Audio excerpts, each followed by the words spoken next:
Okay, so the last step in the nursing process is to think about your patient outcomes.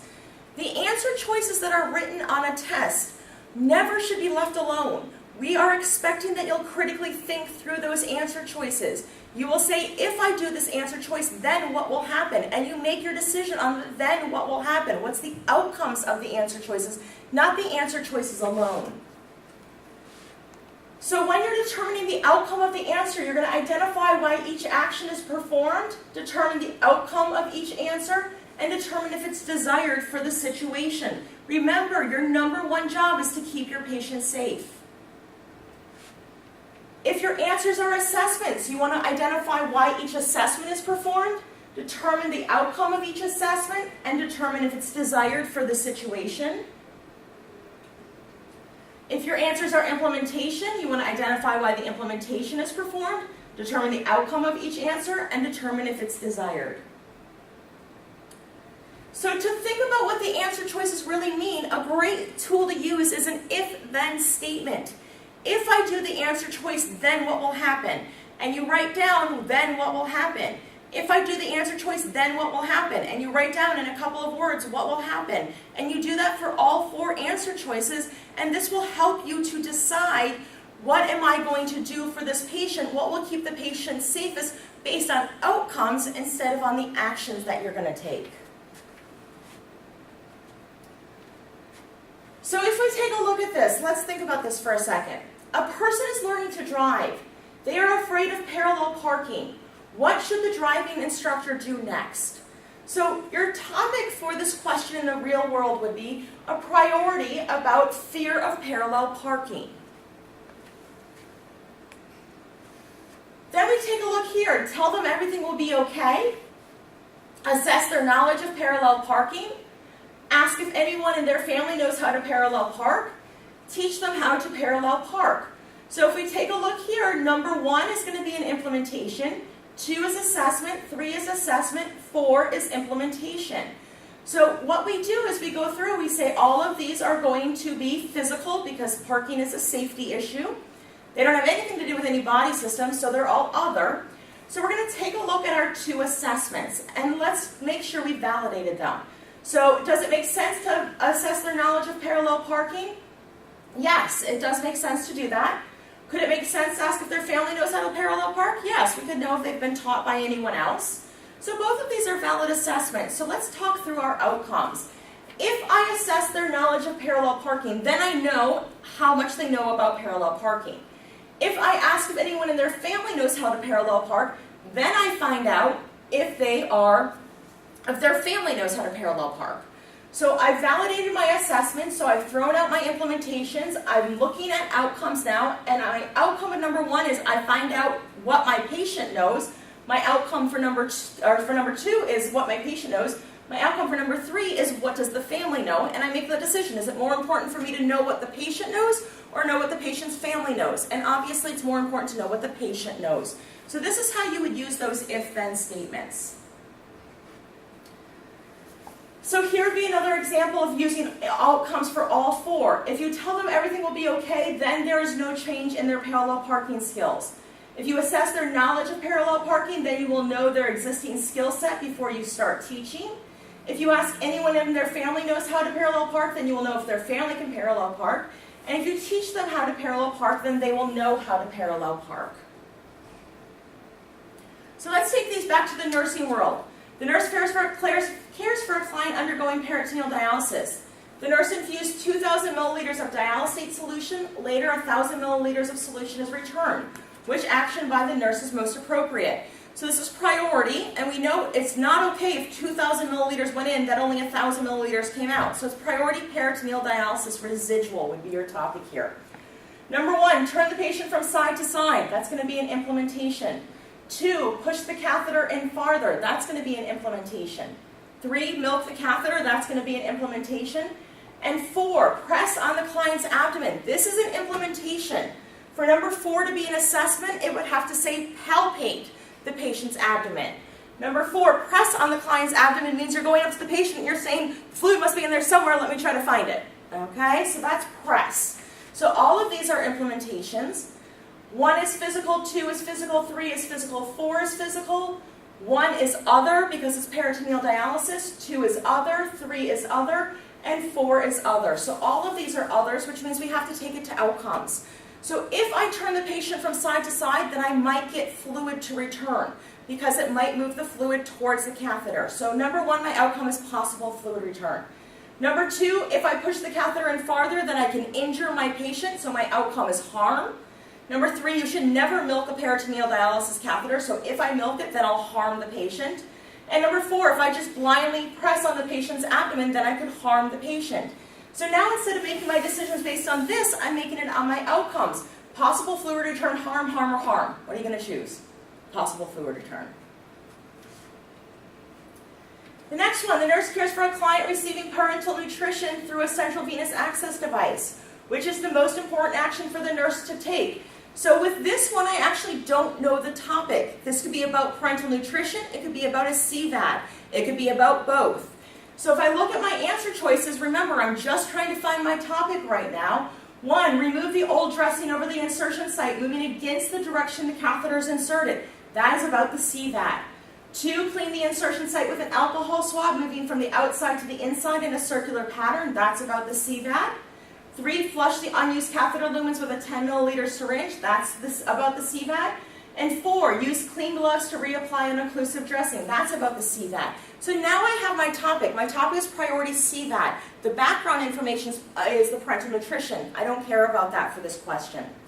So if I go through, number 1 is implementation, 2 is implementation, 3 is implementation, 4 is implementation, 1, 2, 3, 4 are all physical, 1, 2, 3, 4 are all other body systems. So I have to take all 4 to outcomes. So number 1, you have to think about it. If you remove the old dressing over the insertion site, moving against the direction that the catheter has been inserted, then you could pull it out. So number 1, if you do this, then your outcome is possible harm. Number 2, clean the insertion site with an alcohol swab, moving from outside to inside. If you do this, then you're increasing the risk for infection.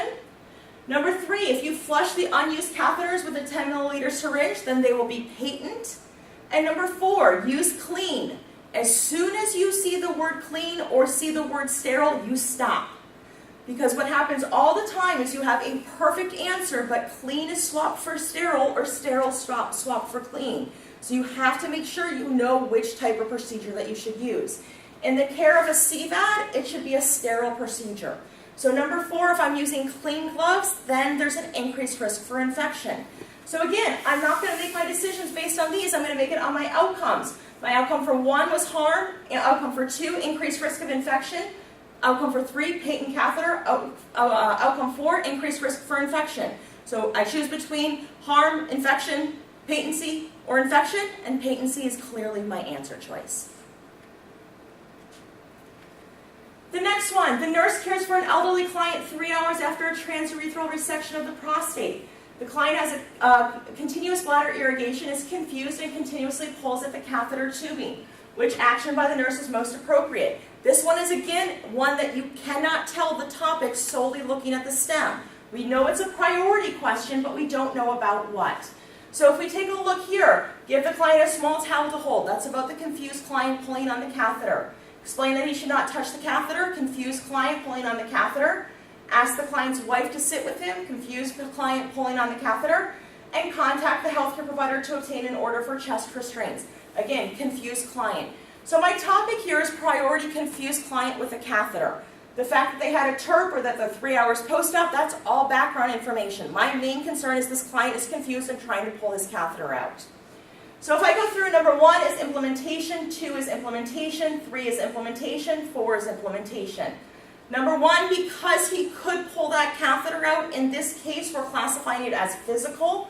2 is physical, 3 is physical, 4 is physical. And all of these are other because we're looking at bodily harm as opposed to a respiratory or a circulatory issue. So number 1, if I give the client a small towel to hold, then his hands will be busy or he'll be distracted. Number 2, explain to the client that he should not touch the catheter, then no change. The client's confused. Number 3, ask the client's wife to sit with him, then you're passing the buck. What passing the buck means is anytime you're giving a nursing responsibility to anyone outside of the nursing community. So it's fine to be able to delegate to a nursing assistant, to an LP and LVN, or even upwards to a nurse manager or anything along those lines. But as soon as you're not within the nursing profession, that's considered passing the buck. If there's a relevant nursing action, then you should always choose that relevant nursing action over passing the buck. So my outcome for 3 is passing the buck. And number 4, my outcome is a safety issue. Restraints always contain a safety issue. And the other thing with this is it's the wrong type of restraint. His hands will be still free and he will still be pulling on the catheter. So there'd be increased agitation, no change. So I make my decision between distraction or busy hands, no change, passing the buck, increased safety risk, and my answer is clearly number 1. Now most people don't love number 1 because they immediately go into what if they drop the towel 2 seconds later. You can't put what ifs into questions. Number 1's a valid nursing action. We can give it a shot before we do anything else. If you say what if they drop the towel 2 seconds after you give it to them, you have to put your what if in the other direction. What if he holds on to it for the next 24 hours? If they cross each other out, then your what ifs don't matter. So number 1 is going to be your right answer here. The next one, the home health nurse visits a client diagnosed with breast cancer and lung metastasis. A family member reports she has started tripping over her own feet. It's most important for the nurse to make which statement? So here we're looking at priority. You could say complication of lung cancer or breast cancer with Mets. You could just say priority, loss of balance. Anything along those lines would be fine. Number 1, this is expected due to the cancer, implementation. Number 2, how many daily servings of oranges and bananas does your family member eat? Assessment. 3, does your family member eat a lot of salty food? Assessment. And number 4, we will draw some blood from your family member as soon as possible. So I'm going to look and validate number 4. If someone's starting to suddenly trip over their own feet, does it make sense to draw blood from them? Yes. And remember, 4 is an assessment because we're drawing blood to get labs. So 4 is a valid assessment, which means that I can eliminate number 1. Now, what this is looking at is that we're talking about electrolyte imbalances. We can begin to see that by talking about oranges and bananas. We're talking about potassium, salty foods, sodium, and we can find out about all of the electrolytes when we draw labs. So really what this question is about is a priority about cancer with electrolyte imbalances.